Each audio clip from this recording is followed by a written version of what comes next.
তুমি সব কিছুতেই ভয় পাও। কি বলতে পারি আমরা ইংলিশে? You are afraid of everything. Next sentence, তিনি আর নেই। কি বলবো আমরা ইংরেজিতে?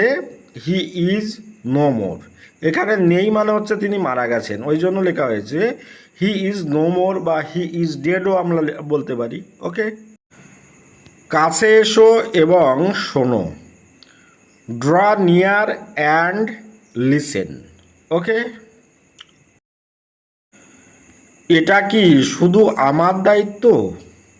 কি বলতে পারি আমরা ইংরেজিতে?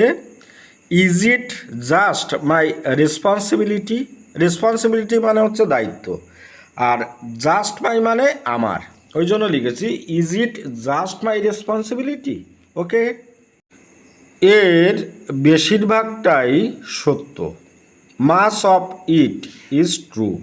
ওকে, ট্রু মানে সত্য, আর বেশিরভাগটা মানে ইংরেজিতে আমরা বলি মাস অফ, ওই জন্য লিখেছি মাস অফ ইট ইজ ট্রু।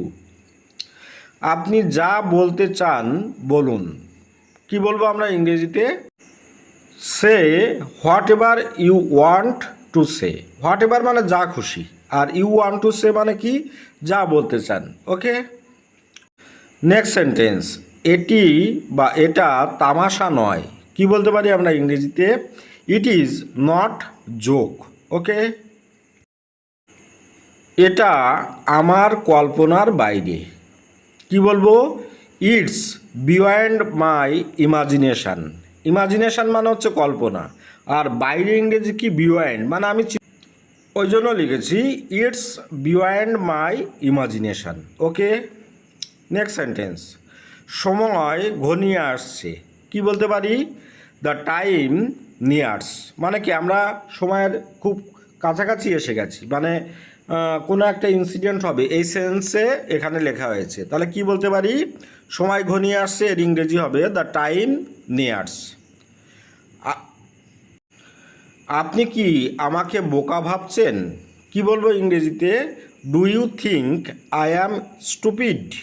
হ্যাঁ, এখানে কিন্তু স্টুপিড মানে হচ্ছে কি? বোকা, আর ডু ইউ থিঙ্ক মানে কি? আপনি কি মনে করেন, এই সেন্সে এখানে লেখা হয়েছে। তাহলে আমরা এইরকম সেন্টেন্স যখন আসবো যে আপনি কি আমাকে বোকা ভাবছেন বা আপনি কি আমাকে বোকা মনে করছেন, আমরা কি বলতে পারি? Do you think I am stupid. Okay, তাহলে ভিডিওটি আজকের মতো এখানেই শেষ করছি। ভালো থাকবেন সবাই, আর মহালয়ার শুভেচ্ছা জানাই সবাইকে। আপনাদের দিনটি শুভ হোক, আশা করি আপনাদের দিনটি ভালো কাটবে, এবং অবশ্যই বাড়ির ছোটোদেরকে এই ইংরেজিগুলো শেখাবেন, দেখবেন ওরা অনেকটাই ইংরেজিতে ক্যাপাবেল হয়ে উঠবে। ওকে।